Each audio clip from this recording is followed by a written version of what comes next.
Paling terakhir, ini yang paling terakhir, untuk resiko yang tidak usah Anda pikirkan. Ya, untuk resiko yang tidak usah Anda pikirkan. Teman-teman semuanya, Anda catat yang mengalami telat bayar di Kredit Pintar. Untuk resiko yang tidak usah Anda pikirkan, tidak usah menjadi penghambat dalam pemikiran Anda, yaitu hari ini khusus buat teman-teman semuanya yang mengalami telat bayar, sudah terlanjur meminjam, ya, terlanjur tidak mampu bayar atau tidak sanggup bayar di satu aplikasi pinjol legal, pinjol terdaftar, pinjol terverifikasi, yaitu Kredit Pintar. PT Kredit Pintar Indonesia. Kita kupas lebih dalam hal ini, teman-teman. Kenapa saya ambil spesifik Kredit Pintar ini? Karena saya perhatikan pro kontra selalu terjadi dalam aplikasi ini. Tapi mungkin lebih banyak yang kontra daripada yang pro. Salah satu aplikasi pinjol legal yang masuk dalam kategori 10 besar pinjol yang ada di Indonesia. Ya, bahkan Kredit Pintar sendiri sudah berizin dan terdaftar di Otoritas Jasa Keuangan. Yang mau kita bahas dalam video ini adalah bagaimana kalau kita sudah terlanjur meminjam dan tidak mampu bayar. Oke. Bagaimana kalau seandainya kita telat bayar dan apa resiko yang akan kita dapatkan? Benarkah debt collectornya akan berkunjung ke rumah? Yuk, siapa yang setuju? Saya membahas satu video tentang satu aplikasi yang cukup familiar, yang mana saya yakin banyak teman-teman yang mengalami telat bayar atau meminjam di aplikasi yang satu ini. Ketik di dalam kolom komentar. Tapi sebelum saya lanjutkan, seperti biasa buat teman-teman semuanya yang belum mensupport channel ini, boleh disupport dulu, boleh didukung dulu. Mudah-mudahan channel ini makin berkembang dan saya makin semangat dalam memberikan motivasi dan edukasi. Silahkan. Mengenal lebih jauh dari aplikasi Kredit Pintar, PT Kredit Pintar Indonesia, saya batasi dulu buat teman-teman supaya jangan ada asumsi-asumsi yang menyimpang ya, karena saya banyak juga menemukan asumsi yang menyimpang. Ada yang bilang Kredit Pintar semi legal, ada yang bilang Kredit Pintar ilegal, ada yang bilang Kredit Pintar ini adalah pinjol yang paling pertama hadir di Indonesia. Oke. Kredit Pintar sendiri hadir ke Indonesia sesingkat yang saya tahu 2017 ya, karena waktu saya masih dalam meminjam di pinjol, saya sudah melihat aplikasi ini. 2017 sampai 2019 Kredit Pintar masih berstatus ilegal, belum terdaftar dan belum berizin. Ya, setahu saya Kredit Pintar baru dilegalkan, baru diresmikan, baru terdaftar dan baru berizin di OJK 2019. Kalau untuk bulannya saya lupa, teman-teman semuanya.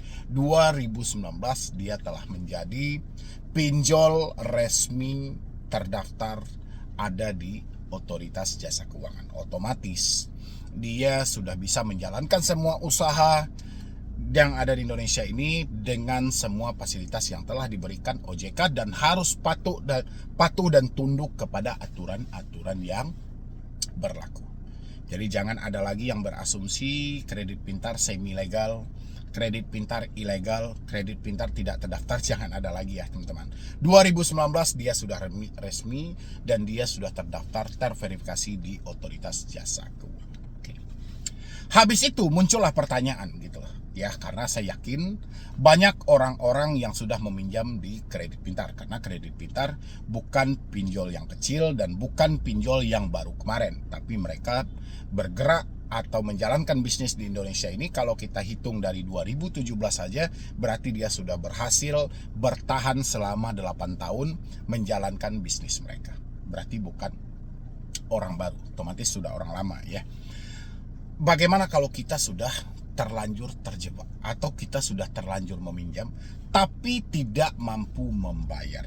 Pasti itu yang teman-teman pertanyakan sama saya. Benar atau tidak teman-teman semuanya? Pasti banyak dong teman-teman yang sudah meminjam di Kredit Pintar. Oke. Sebagai platform resmi, sebagai dia salah satu P2P lending yang terdaftar di Otoritas Jasa Keuangan, kalau Anda meminjam di Kredit Pintar, otomatis Anda telah setuju dengan kesepakatan yang ada. Kesepakatan yang ada adalah Anda meminjamkan uang atau Anda meminjam uang di aplikasi itu, Anda bersedia untuk membalikan dengan bunga yang ada. Tapi seiring waktu berjalan, setelah terjadi peminjaman, alhasil keadaan tidak memungkinkan, sehingga menimbulkan Anda untuk galbay, telat bayar, atau tidak mampu lagi membayar. Muncul lagi pertanyaan dari teman-teman semuanya, apa resiko yang akan didapatkan? Resiko yang akan didapatkan di sini bermacam-macam. Ya, tapi yang paling tersering adalah Anda akan dihubungi oleh debt collector. Anda akan dihubungi oleh debt collector. Ya, ini nggak bisa Anda hindari, teman-teman. Ya, ketika Anda telat bayar pinjol, tidak mampu bayar pinjol, urusan dihubungi debt collector ini Anda tidak bisa menghindar sama sekali. Anda akan dihubungi oleh debt collector. Ini yang pertama. Yang kedua adalah karena Kredit Pintar adalah pinjol yang terverifikasi, pinjol yang legal, otomatis dia mempunyai akses ke slip. Saya pernah dulu 2021 atau 2022, saya agak lupa. Saya pernah membantu teman saya dalam penyelesaian soal ada kekeliruan, ada miskomunikasi antara Home Credit Indonesia dengan BTPN. Waktu itu saya hadir langsung, kebetulan di kota kelahiran saya juga di Kota Padang. Saya hadir di sana, ya. Dan saya baru tahu ternyata selain HCI, Kredit Pintar juga menjalin kerjasama dengan BTPN. Ya, mungkin penitipan BI Checking akan ada di bawah naungan BTPN atau bank konvensional lainnya yang mungkin saat-saat sekarang sudah banyak yang menjalin kerjasama dengan Kredit Pintar. Itu adalah risiko kedua. Selain Anda ditagih oleh debt collector, ditelepon oleh debt collector, Anda akan masuk ke dalam slip. Ya, ini. Yang ketiga adalah Anda akan dibebankan oleh bunga dan denda. Ini 3 hal yang akan Anda dapatkan. Oke, ini sisi yang tertulis. Tapi yang tidak tertulis ini banyak, ya. Disinilah yang saya sebutkan, lebih banyak yang kontranya daripada yang pronya. Yang kontranya saya perhatikan, banyak orang-orang yang menyampaikan bahwasannya dia ditagih oleh debt collector Kredit Pintar, memang tidak menjelaskan secara spesifik bahwa mereka itu dari Kredit Pintar, bahwa mereka itu perwakilan dari salah satu aplikasi ini. Memang mereka tidak menjelaskan.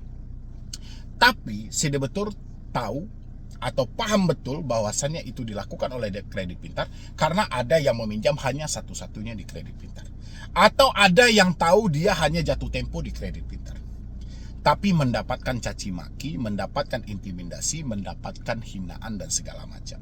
Banyak yang melaporkan sama saya dalam hal-hal seperti itu. Pertanyaan saya buat teman-teman semuanya adalah, apakah Anda mendapatkan hal yang sama tapi tidak menyebutkan mereka ini dari aplikasi mana? Apakah mereka dari Kredit Pintar atau tidak gitu? Apakah teman-teman mendapatkan hal yang sama? Isi di dalam kolom komentar. Ya. Habis itu lagi teman-teman semuanya, banyak yang bertanya, apakah debt collector dari Kredit Pintar akan berkunjung ke rumah? Ya, per daerah atau per wilayah dari teman-teman semuanya gitu loh. Kalau urusan ini teman-teman secara spesifik, saya jujur saya tidak mengetahui hal ini secara spesifik. Kenapa? Karena soal memerintahkan pihak ketiga atau FC lapangan atau mitra yang menjalin kerjasama dengan Kredit Pintar, kita tidak tahu. Ya, kapan ini mau diturunkan dan kapan mau ditugaskan, daerah mana saja mereka akan diperintahkan ke lokasi. Tapi yang jelas teman-teman semuanya, Anda tidak perlu membebankan diri Anda atau membebankan pemikiran Anda dengan hal-hal yang seperti ini. Kenapa saya bilangin Anda tidak perlu membebankan pemikiran Anda dengan hal-hal yang seperti ini? Soal kedatangan debt collector ke rumah, walaupun Kredit Pintar ini sering juga Anda dengar ada FC lapangannya, ada pihak ketiga yang datang ke rumah, tapi bukan berarti dirimu mau dikunjungi atau temanmu mau dikunjungi. Ini akan terjadi, ya, urusan internal dengan pinjol dan pihak ketiga yang mau datang ke rumah. Jadi rasa saya poin ini tidak perlu kita perpanjang, tidak perlu dijadikan beban tentang kedatangan mereka atau tidak. Yang paling terpenting adalah apa yang harus kita lakukan ketika kita berkomunikasi dengan debt collector ini. Ini sangat penting teman-teman semuanya. Lebih penting daripada Anda bertanya apakah ini akan berkunjung ke rumah. Apakah mereka akan datang ke rumah? Ya, karena ini bukan ranah kita. Itu urusan perusahaan mereka dengan penyedia layanan tadi. Mendingan yang kita cari tahu adalah apa yang harus kita lakukan ketika debt collector datang ke rumah. Yang paling pertama harus Anda persiapkan adalah mental. Ini paling pertama harus Anda persiapkan teman-teman semuanya. Yang kedua Anda persiapkan adalah uang. Ya, uang yang kedua Anda persiapkan. Uangnya nggak ada, Bang. Mental saya ada, Bang, uangnya nggak ada. Oke, uangnya nggak ada ya, oke. Yang ketiga yang harus Anda pertanyakan, ya, dan Anda persiapkan juga setelah mental Anda, setelah uang Anda harus tahu apa yang harus ditunjukkan oleh debt collector sebelum berkomunikasi dengan Anda, yaitu ID card. Ya, kartu identitas mereka dengan jelas. Habis itu yang harus ditunjukkan apa? Surat kuasa. Bahwasanya benar mereka dikuasakan, mereka diberikan kuasa oleh perusahaan untuk menjemput tagihan ke alamat Anda atas nama Anda. Anda pernah dengar gak? Debt collector dari Kredit Pintar atau pihak ketiga dari Kredit Pintar datang ke rumah Anda, habis itu meninggalkan kwitansi dengan tulisan tangan. Ya, harusnya teman-teman yang mendapatkan hal itu, sebelum kwitansi itu Anda ambil, ya, harusnya Anda bertanya dulu teman-teman semuanya. Yang Anda pertanyakan itu ID card mereka Anda harus lihat, surat kuasa mereka Anda harus lihat, sertifikat profesi di bidang penagihannya. Setelah mereka menunjukkan 3 hal ini, baru Anda masuk ke tahap privasi Anda, masuk ke tahap hutang piutang Anda. Ya, tapi untuk bertanya hal ini mental perlu juga. Tapi saya batasi lagi teman-teman semuanya ya.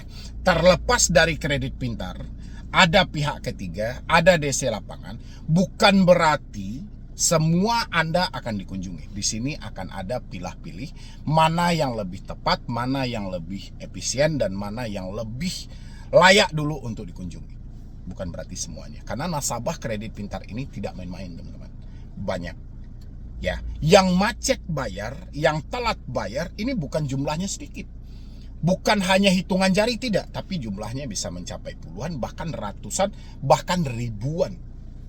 Ya, jadi tidak ada prioritas khusus atau spesifik khusus Anda akan dikunjungi walaupun mereka ada pihak ketiganya. Tapi Anda perlu membangun mental Anda dan Anda tetap berpikiran positif supaya Anda tetap bekerja dan berusaha. Ya, dan habis itu yang teman-teman semuanya. Yang paling terakhir, ini yang paling terakhir. Untuk resiko yang tidak usah Anda pikirkan. Ya, untuk resiko yang tidak usah Anda pikirkan.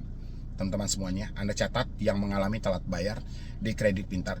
Untuk resiko yang tidak usah Anda pikirkan, tidak usah menjadi penghambat dalam pemikiran Anda, yaitu Anda akan diproses ke jalur hukum. Kenapa ini saya tekankan kepada teman-teman semuanya? Karena saya tahu pemikiran teman-teman semuanya selalu liar dalam hal ini. Anda selalu memikirkan resiko yang tidak pernah terjadi, tapi Anda pikirkan seakan-akan ini terjadi dan akan Anda alami. Ya, seperti tadi itu. Anda akan dipenjara, Anda akan diproses ke jalur hukum pidana, dan lain sebagainya. Ini tolong dimatikan pemikiran yang seperti ini supaya lahirnya positive thinking buat ke depan, supaya Anda bisa menyelesaikan hutang-hutang ini tanpa ada hambatan atau tanpa ada tekanan dari batin atau pemikiran Anda, supaya Anda bisa melangkah maju buat ke depan menyelamatkan hidup Anda. Ya, paham ya buat teman-teman semuanya, terutama yang mengalami telat bayar di Kredit Pintar. Tidak ada yang perlu Anda takutkan karena ini murni atas ketidakmampuan. Ya, kalau Anda bertanya resikonya seperti yang saya sebutkan tadi. Kalau kita sampaikan adanya pro dan kontra, kontranya ya seperti tadi. Kita akan menemukan pesan-pesan buta yang lahir dari chat WhatsApp atau email tapi tidak menjelaskan secara spesifik mereka ini dari mana. Ya, kalau Anda membayangkan Anda akan dipenjara dan segala macam, itu tidak ada. Nah, kurang lebih seperti itulah buat teman-teman semuanya yang mengalami telat bayar, tidak mampu bayar, terjerat di kredit pintar. Hal ini saya sampaikan bukan berarti teman-teman harus berlindung di balik video ini untuk tidak membayar pinjol. Ini hanya berlaku untuk Anda yang benar-benar sudah tidak mampu, bukan mereka yang tidak mau. Ya, jadi sekian dulu dari saya, Medi Broni. Wassalam.